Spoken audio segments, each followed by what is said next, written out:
संपूर्ण विश्वाला सुख, शांती, मानवता तथा दुःखमुक्तीचा आर्य संदेश देणारे विश्वशांतीदूत महाकारुणिक तथागत भगवान सम्यक संबुद्ध यांना त्रिवार अभिवादन करतो। तथागतांनी समग्र मानवजातीच्या दुःखमुक्तीसाठी उपदेशिलेला महान सद्धम्म अर्थात बौद्ध धम्म तथा या सद्धम्माचा अविरतपणे प्रचार आणि प्रसार करणारा तथागतांद्वारा स्थापित सदा पूजनीय भिक्खू संघ या पूजनीय भिक्खू संघाला त्रिवार अभिवादन करतो।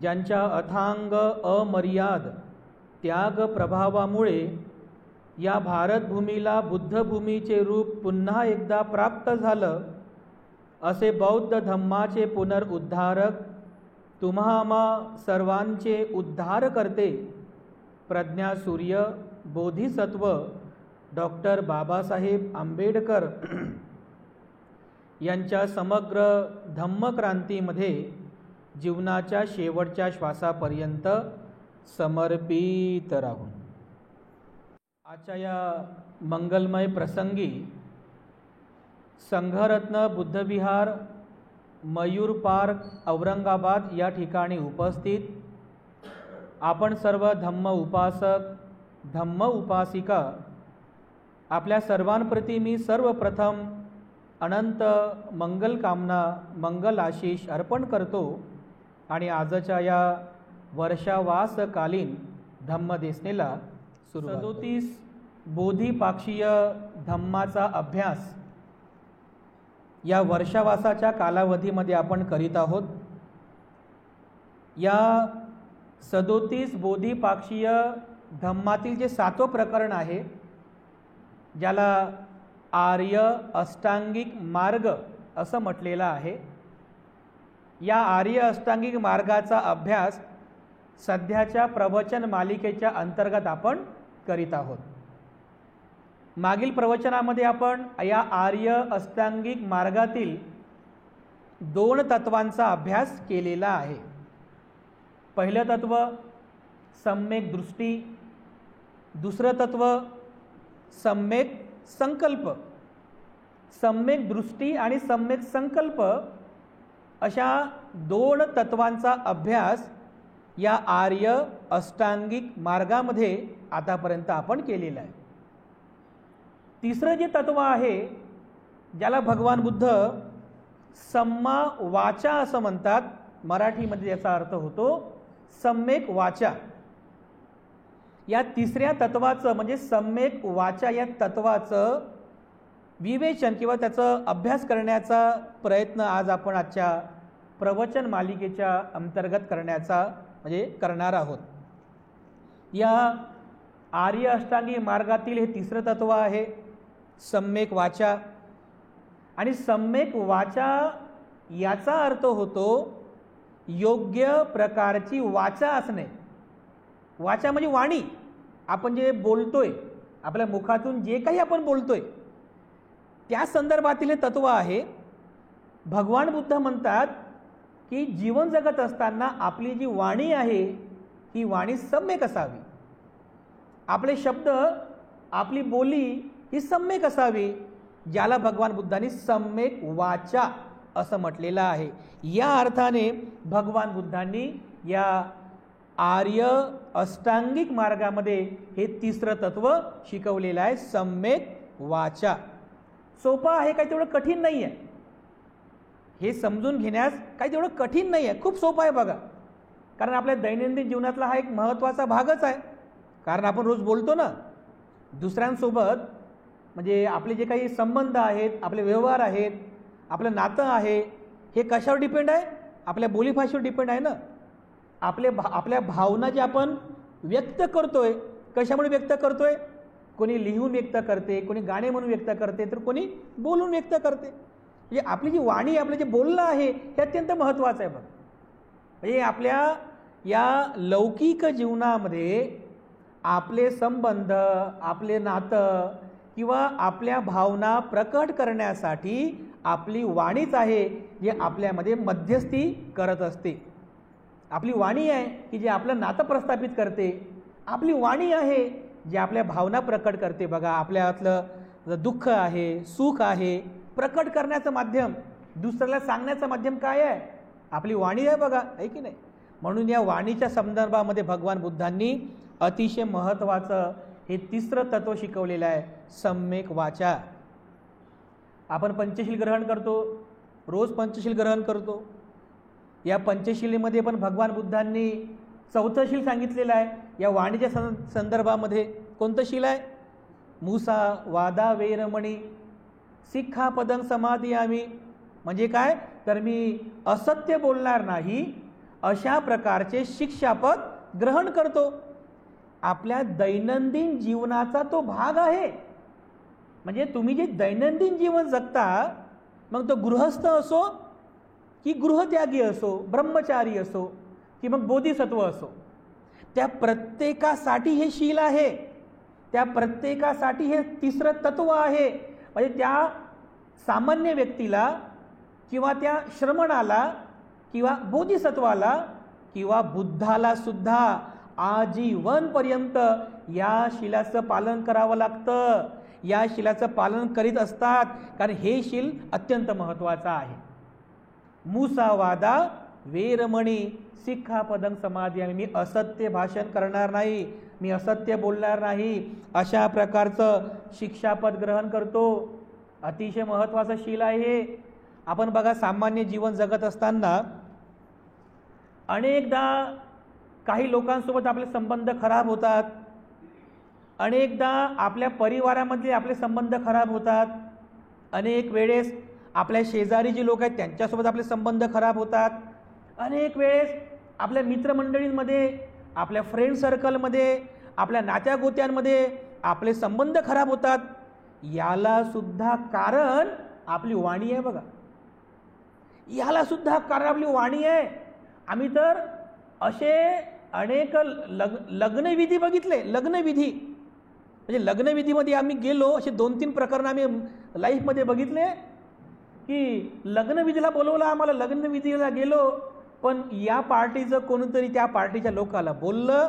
असं का बोलला म्हणून भांडणं सुरू झाले, वादविवाद झाला, मारामाऱ्या झाल्या, पोलीस केस झाल्या, मग कोर्ट कचेरी झाल्या, तारखा सुरू. ते लग्न तर राहिलं कॅन्सल. ते लग्न बिनकामाच्या कोर्ट कचेऱ्या सुरू झाल्या बघा. कशामुळं? केवळ एक शब्द मुखातून वाईट निघाला, कठोर निघाला, निंदेचा निघाला, अकुशल झाला शब्द आणि पुढच्या माणसाचं मन दुखलं बघा. रिलेशनसुद्धा आपल्या वाणीवरती डिपेंड असतात. आपण कसं बोलतो, आपले शब्द कसे आहेत, याच्यावरती आपलं नातं संबंध, आपला मान, आपला सन्मान, आपल्यावरचा विश्वास, आपला सहवास आपल्या वाणीवरती डिपेंड आहे बघा. म्हणून बघा, आपण जेव्हा समाजामध्ये पाहतो की अनेक लोक असे आहेत की ज्या लोकांच्या जीवनामध्ये जे दुःख आलेलं आहे, त्या दुःखाला जे काही कारणं आहेत, त्या अनेक कारणांपैकी एक कारण हे सुद्धा आहे की त्या माणसाचं तोंड चांगलं नाही. आपल्या व्यावहारिक भाषेत सांगतो, तोंड चांगलं नसते म्हणजे काय? चेहरा तर चांगलाच आहे ना, पण तोंड म्हणजे हे त्याचं तोंड चांगलं नाही आहे. तोंड उघडलं की तोंडामधून वाईट शब्द निघतात म्हणतात, आहे की नाही? लोक म्हणतात, अरे नको नको म्हणतात, त्याच्याशी बोलणंही नको, त्याच्यासोबत संबंधही नको, कारण त्याचं तोंड बरोबर नाही म्हणतात. त्याच्या तोंडामध्ये असे वाईट वाईट शब्द आहेत म्हणतात, नेहमी वाईट वाईटच बोलतात की नाही? असं समाजामध्ये अनेक लोक आहेत बघा. तर आपण बघा पाहतो समाजामध्ये की काही लोक आपल्या वाणीने अकुशल कर्म करतात, काही लोक खोटं बोलतात बघा. खोटं बोलणे हे काय? अकुशल कर्म आहे ना. खोटं बोलणे हे अकुशल कर्म आहे. तर बघा, काही लोक खोटंही बोलतात, कोणाला फसवण्यासाठी, कोणाला लुबाडण्यासाठी. काही लोक असत्याचा आधार घेतात, आपल्या वाणीनं खोटं बोलतात, वाणीचं अकुशल कर्म करतात बघा. ते स्वतःही दुखी होतात, दुसऱ्यांना पण दुखी करतात.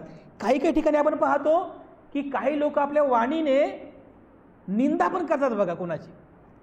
निंदा नालस्ती करणे. निंदा म्हणजे काय? चुगल्या करणे. चुगलीच्या हाडी हा शब्द प्रयोग मराठीमध्ये वापरतो आपण. आपल्या वाणीचे अकुशल कर्म आहे. एखाद्याची चुगली करणे, एखाद्याची निंदा करणे, हे सुद्धा आपल्या वाणीचं अकुशल कर्म आहे. तर असं सुद्धा बुद्ध म्हणतात, आपल्या वाणीनं अकुशल कर्म केलं आपणही दुःखी होतोय, म्हणजे आपले अकुशल कर्म होत आहेत ना, दुसऱ्यांचं पण आपण दुःख निर्माण करतोय, दुसऱ्यांना पण आपण दुःखी करतोय. काही जण आपल्या वाणीने कठोर बोलतात. कठोर बोलणे म्हणजे काय, म्हणजे अशी शब्दप्रयोग वापरतात की त्या शब्दाने एखाद्याचं मन असं दुखेल. कठोर बोलणे म्हणजे शिव्या देणे, शिव्या शाप देणे, कठोर वाणीचा प्रयोग करणे, कठोर शब्द वापरणे, जेणेकरून पुढच्या माणसाचं दुःख, म्हणजे पुढच्या माणसाचं मन असं छिन्न विछिन्न होऊन जाईल, त्याचं मन भेदेल, असेही काही शब्द वापरतो आपण. शिव्याचे शब्द वापरतो, अकुशल वाईट शब्द वापरतो बघा. हे सुद्धा आपल्या वाणीचं अकुशल कर्म आहे. स्वतःही दुःखी होतो आपण आणि दुसऱ्यांना पण आपण दुःखी करतो. काही जण असे पण आहेत की जे व्यर्थ बकवास करतात बघा. व्यर्थ बकवास, ज्याला कॉमेंट्री करणं म्हणतात. कॉमेंट्री करत राहतात निरर्थक विषयावरती, बडबड बडबड बडबड बडबड चालूच आहे. थांबायचं नामच नाही बघा. एक विषय नाही की तो विषय, अरे बापरे, अशी बडबड करतात लोक, काय डोकं असं जाम होऊन जाते. म्हणजे अशा लोकांकडे की नाही विषय साठा भरपूर असतो. म्हणजे डोनाल्ड ट्रम्प पासून, अमेरिकेच्या अध्यक्षापासून नरेंद्र मोदीपर्यंतचे विषय, लोकसभा, विधानसभा, सगळे राज्याच्या विधानसभा, नगरसेवक, अरे सगळे विषय निरर्थक बडबड करत राहतात बघा, निरर्थक. तर हे सुद्धा वाणीचं अकुशल कर्म आहे. असं भगवान बुद्ध, बडबड करणे म्हणजे काय, की ज्या बोलण्याला काही साध्य नाही आहे, की ज्या बोलण्यातून काही साध्य होत नाही आहे, जे आपल्या कल्याणाचं नाही आहे, जे आपल्या हिताचं नाही आहे, अशा व्यर्थ विषयांवरती बडबड करत राहणे, कॉमेंट्री करत राहणे, बोलत राहणे, कंटिन्युअसली बोलत राहणे, बडबड करणे, हे सुद्धा वाणीचं अकुशल करणारे लोक समाजामध्ये आहेत. तर बघा, सम्यक वाचा, आर्य अष्टांगिक मार्गाचं भगवान बुद्ध जेव्हा तत्व शिकवतात, सम्यक वाचा हे तिसरं तत्व. तर हे तिसरं तत्व शिकवण्यामागचा भगवान बुद्धाचा काहीतरी उद्देश आहे. काहीतरी उद्देश आहे की आपण समाजामध्ये जेव्हा पाहतो की समाजामध्ये खोटं बोलणारे लोक आहेत, समाजामध्ये निंदा करणारे लोक आहेत, समाजामध्ये कठोर बोलणारे लोक आहेत, समाजामध्ये व्यर्थ बकवास करणारे लोक आहेत, म्हणजे वाणीने अकुशल कर्म करणारे लोक आहेत. आणि असे लोक जे वाणीनं अकुशल कर्म करतात ते लोक दुखी आहेत बिचारे. आपल्या वाणीचं अकुशल कर्म करतात आणि अकुशल कर्म काय होईल, माणसाला दुःखच देईल बघा. तर अशा दुःखापासून जर दूर व्हायचं असेल तर आपल्याला आपली वाणी कशी करावी लागेल, सम्यक करावी लागेल. सम्यक वाणीचं तत्व अंगीकारावं लागेल. तर भगवान बुद्धांनी हे सम्यक वाणी म्हणजे काय, म्हणजे सम्यक वाणी कशी होते. वाणी तर सर्वांकडेच आहे, आपण सगळेजण बोलतोय आपण, पण सम्यक वाणी कशी होते, कोणत्या वाणीला आपण सम्यक वाणी म्हणावं. तर भगवान बुद्धांनी हा उपदेश महासती पठाण सुत्तामध्ये सांगितलेला आहे. काल पण मी महासती पठाण सुत्ताचा तुम्हाला संदर्भ दिला, आजही तो संदर्भ आहे. महासती पठाण सुत्तामध्ये भगवान बुद्धाने सांगितलेलं आहे की सम्यक वाणी कशाला म्हणतात, योग्य वाणी, चांगली वाणी, कुशल वाणी कशाला म्हणतात. तर भगवान बुद्धाचं वचन आहे बघा, मी तुम्हाला सांगतो. भगवान बुद्ध म्हणतात महासती पठाण सुत्तामध्ये, कतमाच भिक्कवे सम्मा वाचा, मुसा वादा वेरमणी, पिसुना वाचा वेरमणी, फरुसा वाचा वेरमणी, संप फलापा वेरमणी, अय्यं उच्चती भिक्कवे सम्मा वाचा होती ती. हे बुद्धाचं वचन आहे. हे बुद्ध वचन आहे, पाली वचन आहे. काय म्हणतात भगवान बुद्ध सम्यक वाचाच्या संदर्भामध्ये, कतमाच भिक्कवे सम्मा वाचा. भिक्खूंनो, कशाने सम्यक वाचा होते, कशाने सम्यक वाचा होते. कतमाच भिक्कवे सम्मा वाचा, मुसावादा वेरमणी. मुसावादा म्हणजे काय, खोटं बोलणे, खोटं बोलण्यापासून विरत राहणे. मुसा वादा वेरमणी, खोटं बोलण्यापासून विरत राहणे. पिसुना वाचा वेरमणी, पिसुना हा पाली शब्द आहे बघा. पाली शब्द. पिसुना वाचा, पिसुना म्हणजे निंदा करणे. पिसुना वाचा वेरमणी, निंदा न करणे किंवा निंदा करण्यापासून विरत राहणे. फरुसा वाचा वेरमणी, फरुसा पाली शब्द आहे, याचा अर्थ होतो कठोर बोलणे, म्हणजे शिव्या देणे, शिव्या म्हणजे कठोर शब्द वापरणे. फरुसा वाचा वेरमणी, कठोर बोलण्यापासून विरत राहणे. त्यानंतर चौथं संफ फलापा वेरमणी, संफ फलापा पाली शब्द, याचा अर्थ होतो व्यर्थ बकवास करणे, व्यर्थ बडबड करणे, याला म्हणतात संफ फलापा.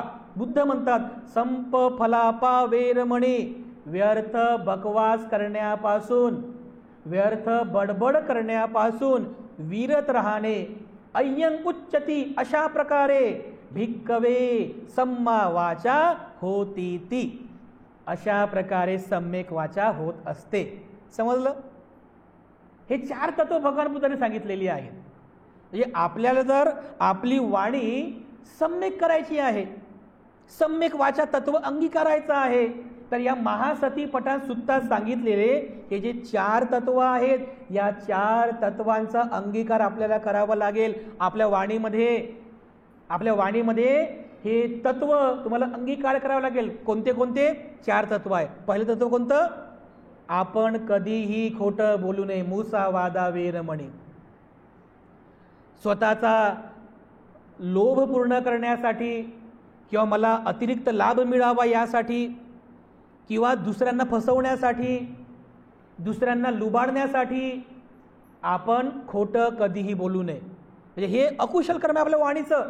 मुसावादा वेरमणी, आपण शीलग्रहण करतो, कधीही खोटं बोलू नये. त्यानंतर पिसुना वाचा वेरमणी, पिसुना वाचा म्हणजे काय? निंदा करणे. हा शब्द लक्षात ठेवा, पिसुना वाचा. आणि जर कोणी निंदा करत असेल काय म्हणायचं? ते पिसुना आहे म्हणायचं, पिसुना म्हणायचं, असं म्हणायचं. काय म्हणायचं? तिची वाणी बरोबर नाही, त्याची वाणी बरोबर नाही, ते पिसुना आहे म्हणायचं, पिसुना. तर ते हे पिसुना काय आहे म्हणाल, ती पिसुना काय आहे तर म्हणायचं ते वाणी निंदा करते म्हणायचं. ते हे बुद्धाचे शब्द आहेत म्हणायचं, पिसुना वाचा. पण आपण पिसुना वाचा वेरमणी, निंदा करायची नाही. म्हणजे कोणाला फसवण्यासाठी, कोणाचा अपमान करण्यासाठी किंवा मला अतिरिक्त सन्मान मिळावा, माझा अधिक सन्मान व्हावा, माझा लाभ सत्कार व्हावा आणि दुसऱ्याचा अपमान व्हावा, अशा प्रकारच्या भावनेने आपण जेव्हा बोलतो, दुसऱ्याची निंदा करतो, चुगल्याच्या हाड्या करतो, हे सुद्धा आपल्या वाणीचं अकुशल कर्म आहे. पिसुना वाचा वेरमणी. नंतर आणखी काय 3रं तत्व? फरुसा वाचा वेरमणी, म्हणजे कठोर बोलणे. जे लोक कठोर बोलतात आपल्या वाणीमध्ये, ज्यांच्या वाणीमध्ये कठोर शब्द आहेत, दुसऱ्याचं मन भेदेल, ते म्हणतात ना की म्हणजे धनुष्यातून निघालेला तीर एकदाचा जखम करेल, पण ते जखम मलमपट्टी करून पूर्ण म्हणजे बरी होईल. पण मुखातून निघालेले जे कठोर शब्द आहेत, ते लोकांचं मन असं छिन्न विछिन्न करतात, लोकांचं मन भेदून टाकतात, त्यांना दुःख देतात. अशी जी जखम आहे, जी मनाला लागलेली जखम आहे, ती जीवनभरपर्यंत कधीही मलमपट्टीनं बरी होत नाही. म्हणून कठोर वाणीने कधी बोलू नये. आपल्या वाणीमध्ये कधी कठोरता असली नाही पाहिजे. आपल्या वाणीमध्ये शिव्याशामध्ये शब्द नसले पाहिजे. दुसऱ्याच्या मनाचं मन भेदेल, दुसऱ्याला दुःख होईल, अशी आपली वाणी असू नये. अर्थातच फरुसा वाचा वेरमणी, म्हणजे फरुसा वाचा. इथे असंच म्हणायचं, कोणी जर कठोर बोलत असेल काय म्हणायचं? ते फरुसा आहे म्हणायचं. त्याची वाणी कशी आहे? ए फरुसा, फरुसा, हे फरुसा बाई चुप बस, ए फरुसा भाऊ चुप बस, असं म्हणायचं. म्हणजे ते म्हणाले हे फरुसा कुठून आलं म्हणाल? फरुसा हे काय नवी शिवी आहे की काय? अरे शिव्या नाही म्हणाय, बुद्धाचं तत्व आहे फरुसा. कठोर बोलते भाऊ, जो कठोर बोलणं आहे हे अकुशल कर्म आहे. तुम्ही करा बा अकुशल कर्म, आम्ही नाही करणार. आम्ही फरुसा वाचा वेरमणी, कठोर बोलायचं नाही, कठोर बोलू नये, कठोर बोलण्यापासून विरत राहायचं आहे. त्यानंतर संफ पलापा हा पण शब्द आहे, म्हणजे व्यर्थ बकवास करणे, व्यर्थ कॉमेंट्रीज करणे, हे सुद्धा वाणीचं अकुशल कर्म आहे. लोक अकुशल कर्म करतात वाणीने, व्यर्थ म्हणजे ज्या विषयाला काहीही अर्थ नाही, ज्याच्यावर चर्चा केल्याने आपलं भलं होत नाही, ज्याच्यामध्ये आपलं मंगल नाही, कल्याण नाही, लोक त्याच्यावर चर्चा करायला जास्त इंटरेस्ट घेतात. बघा, जास्त निरर्थक आमच्यासोबत पण चर्चा करतात. काही काहीतरी पण त्याची एक प्रश्न विचारू का, आम्हाला तेव्हाच समज हे काहीतरी वेगळे विचारणार आहे. तुम्हाला राग तर येणार नाही. नाही नाही राग येईल, विचारू नका मग तुम्ही, आम्हाला माहीत आहे. हां म्हणतेजी 4 आर्य सत्य सांगा असं नाही विचारणार. म्हणतेजी आर्य अष्टांगिक मार्ग काय ते सांगा. म्हणतेजी 37 बोधिपाक्ष धम्म ते सांगा. सत्य बोध ते असं नाही विचारणार. काय विचारतात म्हणते प्रश्न विचारू का, बरं विचारा. म्हणते भगवान बुद्धाचं आडनाव काय होतं, काय विचार. भगवान बुद्धाचं आडनाव सांगा बरं, कुठून शोधून काढावं आडनाव. हां तर ते होते बा ते का आम्हाला विचारणारे, त्यांचं आडनाव दाभाडे होतं. महेश दाभाडे. म्हणलं बा तुमचं नाव काय, माझं म्हणजे भंतेजी महेश. कोण ठेवलं नाव, म्हणजे आईवडिलांनी नाव ठेवलं आणि आडनाव म्हणे दाभाडे. तर हे दाभाडे कोणी ठेवलं, दाभाडे कोणी ठेवलं म्हणे. मला तुम्ही अगोदर सांगा हे दाभाडे कोणी ठेवलं, दाभाडे आलो कुठून हे सांगा म्हटलं. नंतर बुद्धाचं आडनाव तुम्हाला नंतर सांगतो मी.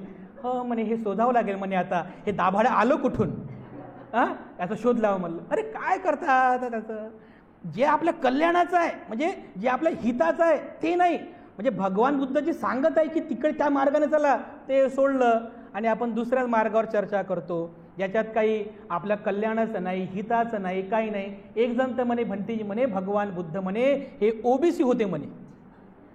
अरे या म्हणजे कुठलं म्हणजे काय चर्चा करतील बघा, काय चर्चा. बुद्ध ओबीसी होते म्हणे. अरे म्हणजे त्यांना बुद्ध माहीत नाही, बुद्ध म्हणजे काय माहिती नाही.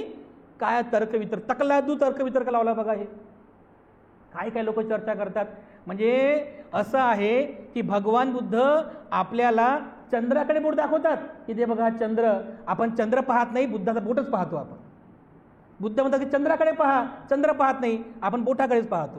म्हणजे काय की जे दाखवत आहोत आपण, जे आवश्यक आहे, जे आपल्या कल्याणाचं आहे, जे विषय आपल्या कल्याणाचे आहेत, जी वाणी आपल्या कल्याणाची आहे, त्या विषयामध्ये इंटरेस्ट नाही, पण दुसऱ्या विषयामध्ये खूप इंटरेस्ट आहे, खूप इंटरेस्ट आहे. तर यालाच म्हणतात व्यर्थ बकवास करणे. व्यर्थ बकवास, व्यर्थ बडबड करणे हे आपल्या वाणीचं अकुशल कर्म आहे. तर भगवान बुद्धांनी म्हटलं संफ फलापा. असं जर कोणी तुम्हाला म्हटलं, काय फोन आला, कोणी केलं काही विषय काढले, डायरेक्ट म्हणायचं संफ फलापा, कट करून टाकायचा फोन. संफ फलापा, जाय तिकडे. व्यर्थ बकवास, व्यर्थ बकवास आहे, व्यर्थ बडबड आहे. काय करताय असे व्यर्थ बकवासाचं.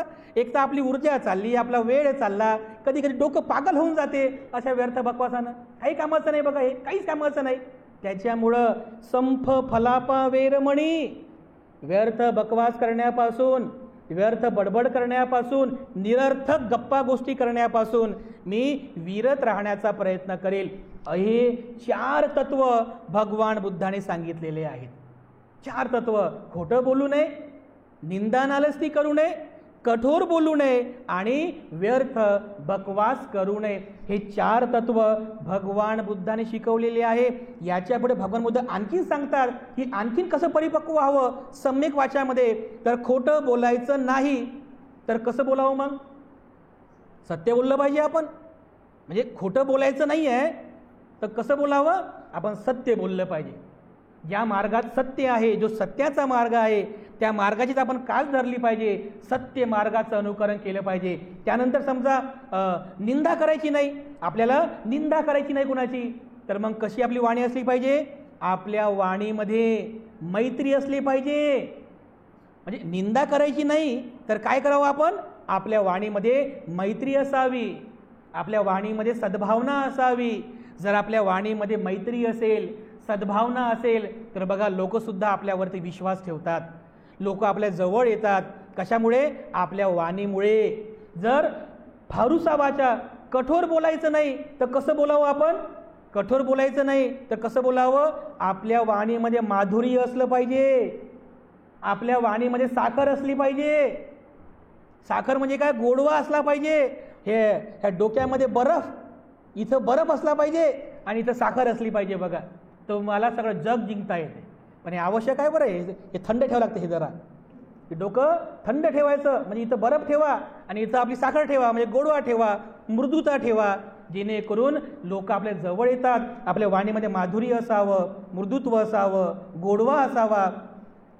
व्यर्थ बकवास करणार नाही, यासाठी व्यर्थ बकवास करणार नाही तर आपण हे सुद्धा तत्व समजून घ्यावं, व्यर्थ बकवास न करता की जिथे व्यर्थ बकवास होत आहे अशा ठिकाणी एक तर जाऊच नये, किंवा जर असा जर आपल्या कधी प्रसंग आला तर भगवान बुद्ध म्हणतात अशा प्रसंगी आपण मौन राहिलं पाहिजे, अशा प्रसंगी आपण मौन धारण केलं पाहिजे. कारण मौन कशासाठी आहे, म्हणजे असं म्हणतात की मूर्खाच्या बडबडीपेक्षा शहाण्या माणसाचं मौन हे खूप काही शिकवून जाते, खूप काही शिकवून जाते.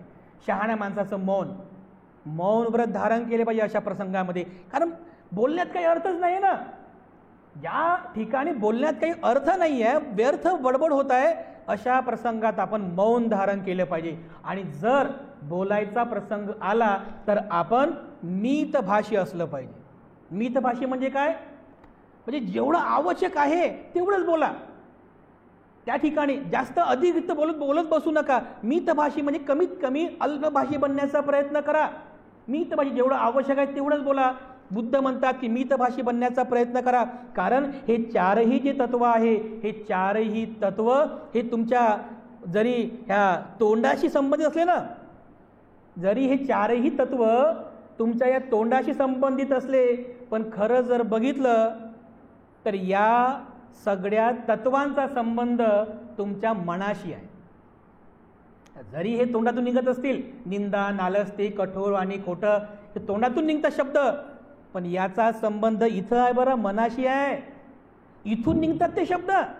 म्हणजे आपल्याला तोंड आहे म्हणून आपण खोटंही बोलतो, निंदाही करतो, तोंड आहे म्हणून आपण कठोरही बोलतो, व्यर्थ बकवासही करतो. समजा ज्याला बोलताच येत नाही त्याचं काय, त्यात तो म्हणलं हा बरं आहे बाबा, मला बोलताच येत नाही, माझं बरं आहे, मी शीलपालन करतो मस्तपैकी छानपैकी, असं बरेल ना. जो तसं नाही होत ते. अरे तोंड जरी बंद असलं ना तरी इथं सुरू असते बघा, मनातल्या मनात सुरू असते. मनातल्या मनामध्ये म्हणजे माणूस खोटं नंतर बोलतो, खोटं बोलायचा विचार अगोदर मनामध्ये येतो, बरोबर आहे. माणूस निंदा नंतर करतो, पण निंदा करायची आहे असा विचार त्याच्या अगोदर मनामध्ये येतो. माणूस कठोर नंतर बोलेल, पण मला कठोर बोलायचं आहे असा विचार त्याच्या मनामध्ये अगोदर येतो. व्यर्थ बकवास तो नंतर करतो, पण तो व्यर्थ बकवास करण्याचा विचार अगोदर मनामध्ये येतो. म्हणजे मनामध्ये ते विचार येतात आणि ते आपल्या शब्दवाटे बाहेर पडतात. म्हणजे भगवान बुद्ध म्हणतात की या चारही तत्वांचा संबंध आपल्या मनाशी आहे. म्हणजे जरी तुमचं तोंड बंद असलं पण मनामध्ये ते सगळं जंजाळ सुरू आहे ना, मनामध्ये ते सगळं ते जंजाळ सुरू आहे. खोटं बोलणे, निंदा मनातल्या मनात, कठोर बोलणे मनातल्या मनात बोलतात ना असे लोक. पण ते तरी ठीक आहे बा, मनातल्या मनात बोलतात, तोंडानं बोलत नाही, तेवढं तरी ठीक आहे. कारण तोंडातून शब्द निघाले सगळं खराब होते बघा. रिलेशन खराब होतात, परिवार दुभंगतात, परिवाराची राखरांगोळी होते, सगळे संबंध तुटतात. मनातल्या मनात बोलतात ते तरी ठीक आहे, होते ना मनातल्या मनामध्ये असं होते, असं कित्येक वेळेस होते. म्हणजे एखादा व्यक्ती आपल्याला शिव्या देऊन गेला, आपण जरा कमजोर पडलं, घरी आलो तरी मनामध्ये तेच सुरू आहे. उद्या सकाळी उठल्या बरोबर आहे ना, मनातल्या मनात सुरू आहे, मनातल्या मनात त्याला दाखवतोच त्याला अरे हां त्याच्याकडे जाऊन जर चुगल्या करतो. मनातल्या मनात सुरू आहे. मनातल्या मनात त्याला शिव्या पण दिल्या, एवढ्या शिव्या दिल्या त्याला मनातल्या मनात. डेअरिंग नाही ना बोलायचं, मनातल्या मनात सुरू आहे, मनातल्या मनात सुरू आहे बघा. उद्या असं करतो, उद्या तसं करतो, दाखवतो. सकाळ झाली की हात जोडतात असं होते ना, मनातल्या मनामध्ये होते बघा. पण बुद्ध म्हणतात मनातल्या मनात पण नाही पाहिजे. कारण कशासाठी, या तत्वांचा संबंध तुमच्या मनाशी आहे. सचित्त परियुतपणं, मन चांगलं करायचं आपल्याला, आणि मनामध्ये जर खोटं बोलणारा, मनामध्ये निंदा नालस्ती करणारा किंवा चुगल्याच्या आड्या करणारा, कठोर बोलणारा किंवा व्यर्थ बकवास करणारा जर विचार पुन्हा पुन्हा जर उत्पन्न होत असेल तर तुम्ही दुःखी व्हाल ना. तुम्हाला नेहमी दुःखच होईल ना. तुमचं मन बेचैन होईल, नाराज होईल, उदास होईल, तुमच्यामध्ये अशांती उत्पन्न होईल. कशामुळं? कारण तुमचं चित्त अशांत आहे, तुमचं चित्त असमाधानी आहे, तुमचं चित्त या अकुशल, या वाईट विचारांचं उगमस्थान करत आहे. यासाठी आपल्या चित्ताला चांगलं बनवण्याचा प्रयत्न करा, असं भगवान बुद्ध म्हणतात. बघा, भगवान बुद्धांनी त्यांच्या पुत्रांना, म्हणजे पुत्र होते राहुल दीक्षित झाले, 7 वर्षांचे होते तेव्हा. राहुल दीक्षित लहान होते ना, तर लहान मुलांचं कसं असते, गंमत जम्मतमध्ये पण ते खोटं बोलतात. लहान मुलं बघा खेळताना गंमत जम्मत करताना खोटं बोलतील, निंदा पण करतील, एकमेकाला कठोरही बोलतील, बरोबर आहे की नाही, एकमेकाला कठोरही बोलतील. तर बघा आपले घरचे लोक खुश होतात ना, घरचे आजी आजोबालाही खुश होतात. लहानशा लेकरांना शिव्या जरी दिली, अशा बोबड्या बोबड्या बोबड्या बोबड्या याच्यामध्ये आजोबाचे खुश होते, वा माझ्या नातानं शिव्या दिल्या, अरे शिव्या दिल्या ना, म्हणते माझ्या नातू बोलतो म्हणे, बोलून दाखव. बोलून काय दाखवते बाबा, शिव्यात देणार आहे ते. त्याच्यापेक्षा त्याला बुद्धंग शरणं गच्छामी बोलायला शिकवा, धम्मंग शरणं गच्छामी बोलायला शिकवा, संघं शरणं गच्छामी बोलायला शिकते नाही, शिव्या दे म्हणते, शिव्या. बनतेजी 5 वर्ष झाले म्हणतात, पण बघा म्हणजे कसे बोलते, अरे काय बोलणं आहे त्याचं, शिव्या देऊ लागला ना ते, शिव्या आहे का, असं आहे बघा. तर लहान मुलांचे असे चालतात खेळणं सर्व, आहे की नाही. भगवान बुद्धाच्या काळामध्ये जे राहुल जे होते, बुद्धपुत्र राहुल, तर राहुल सुद्धा असं गंमत जम्मत करायमध्ये पण खोटं बोलायचे. म्हणजे गंमत जम्मत करताना या भंतेजींना खोटं बोलून त्या भंतेजींना खोटं बोलायचे, त्यांची निंदा यांच्याकडे करायची, म्हणजे असं वाणीचं अकुशल कर्म करायचे लहान वयामध्ये. ते त्यांना समजत नव्हतं. तर भगवान बुद्धांपर्यंत भिक्षूंनी ही बातमी सांगितली. भगवान बुद्धांनी राहुलला जवळ बोलवलं. राहुलला उपदेश करतात की राहुल गमतीमध्ये सुद्धा खोटं बोलू नको. ते किती सिरियसली बोलतात भगवान बुद्ध, की म्हणजे गमतीमध्ये पण खोटं बोलू नको, गमतीमध्ये पण कोणाची निंदा नालस्ती करू नको. म्हणजे गंमत जम्मत करतोय बा, गमतीमध्ये कोणाला कठोर सुद्धा बोलू नको, गंमत करतोय म्हणून व्यर्थ बकवास करू नको. बुद्धाने राहुलाला केलेला हा उपदेश आहे. हे बघा बरं की भगवान बुद्ध आपल्या या वाणीबद्दल किती सचेत होते. आपल्या वाणी म्हणजे सहज गमतीमध्ये पण आपल्या वाणीकडून अकुशल कर्म झालं नाही पाहिजे. आपल्या वाणीमध्ये सदैव सत्यता असली पाहिजे. आपल्या वाणीमध्ये मैत्रीभाव असला पाहिजे. आपल्या वाणीमध्ये सदैव गोडवा माधुर्य असलं पाहिजे. आपल्या वाणीमध्ये सद्भावना असली पाहिजे. अशी ज्याची वाणी असते बघा, अशा वाणीने आपण लोकांना जिंकू शकतो. अशी वाणी असली पाहिजे. किती सुंदर असते बघा हे. संत कबीराचे दोहे काही असतात, खूप सुंदर असतात बघा. कबीराचे दोहे तुम्ही कधी ऐकत राहा. म्हणजे भगवान बुद्धांच्या तत्वांचा सारच त्या कबीरांच्या दोह्यामध्ये असतो बघा. त्या कबीरांचा एक दोहा, म्हणजे खूप सुंदर दोहा आहे बघा. कबीराचा एक दोहा आहे. कसा आहे बघा दोहा ते. ऐसी वाणी बोलिए मन का आपा खोय, ऐसी वाणी बोलिए मन का आपा खोय, औरन को शीतल करे, आप हो शीतल होए कबीरा, आप हो शीतल होय. किती सुंदर सांगितलं बघा संत कबीराने. म्हणजे आपली वाणी अशी असली पाहिजे, मन का आपा म्हणजे आपत्ती, दुःख. आपली वाणी अशी असावी की पुढच्या माणसाच्या मनातला आपा म्हणजे दुःख नष्ट झालं पाहिजे. मन का आपा खोय, दुःख नष्ट झाला पाहिजे, त्याला प्रेरणा मिळाली पाहिजे, त्याला आनंद मिळाला पाहिजे. अशी आपली वाणी ठेवा. दुसऱ्याला औरण को शीतल करे, दुसऱ्याला पण सुख मिळाल त्या वाणीने, दुसऱ्यांना पण सुख मिळेल. आप हो शीतल होय, आणि स्वतःला पण आनंद मिळेल बघा. अशी आपली वाणी असली पाहिजे. पुढे बघा संत कबीराचा आणखीन एक दोहा आहे.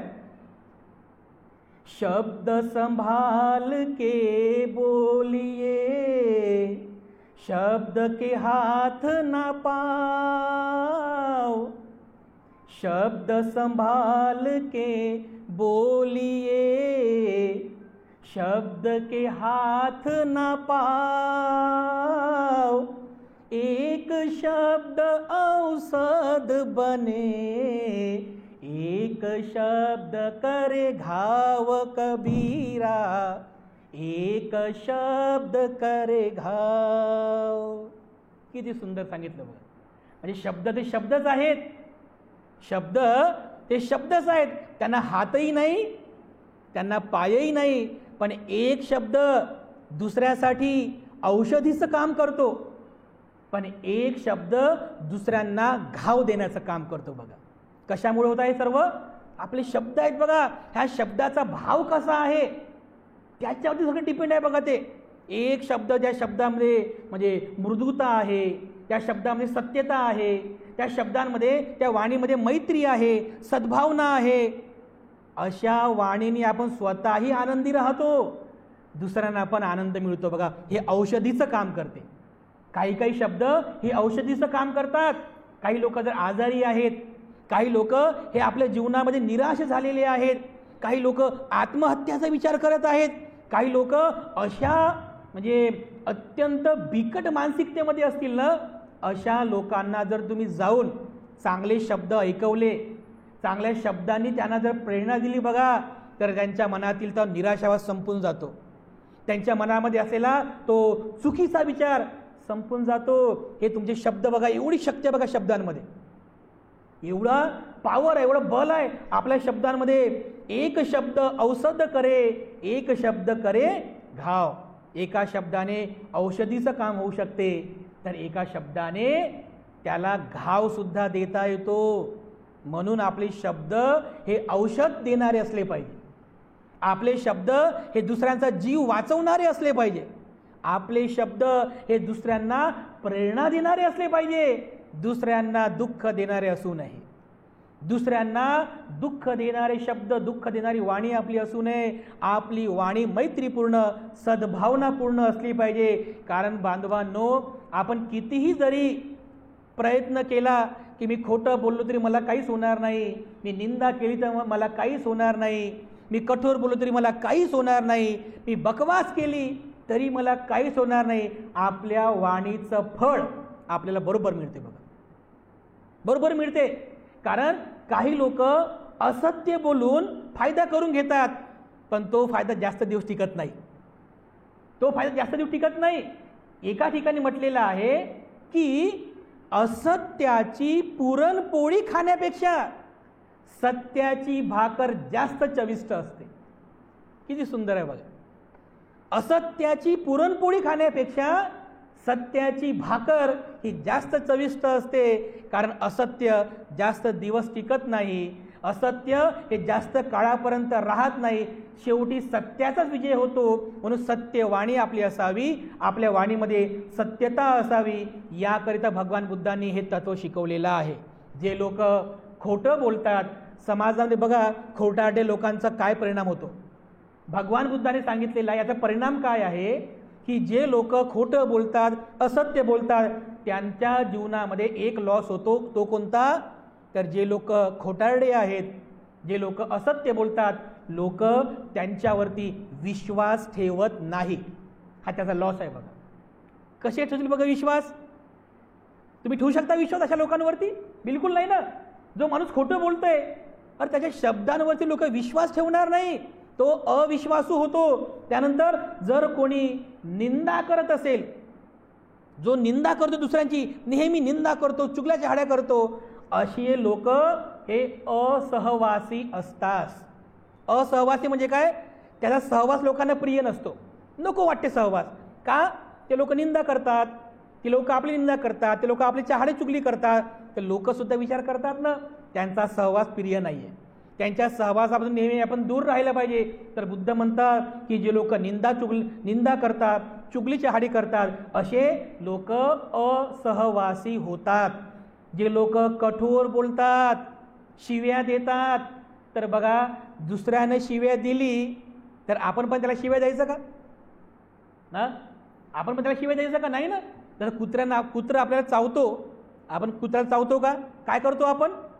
त्याच्यावर मलमपट्टी करतो ना, त्याचं जखम करतो ना, त्या कुत्र्याला चावतो आपण, आहे की नाही? शहाणे माणसं काय करतात की जर पुढचा व्यक्ती आपल्याला कठोर बोलतोय, आपल्याला शिव्या देतोय, तर त्याच्यासोबत वादविवाद करणार नाही. त्या कठोर वाणीचा म्हणजे परिणाम म्हणून पुन्हा तो सुद्धा कठोर वाणीने बोलणार नाही. या उलट तो शांत राहतो. हे प्रज्ञावान माणसाचं लक्षण आहे.